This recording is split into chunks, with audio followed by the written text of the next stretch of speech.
ভাই কি হাল বানিয়েছিস নিজের এটা? কি হয়েছে তোর? ব্রেকআপ হয়েছে?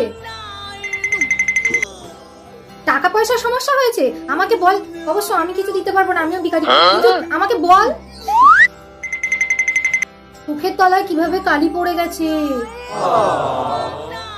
কোনো ব্যাপার নিয়ে তুই ডিপ্রেশনে আছিস? আমাকে বল, বল না আমাকে, বল বল না আমাকে, বল না, বল না, বল না আমাকে, বল না। দেখ কোনো ডিপ্রেশন হয়নি, 4 দিন ধরে পাতলা হচ্ছে, তাই চোখের তলায় কালি পড়েছে।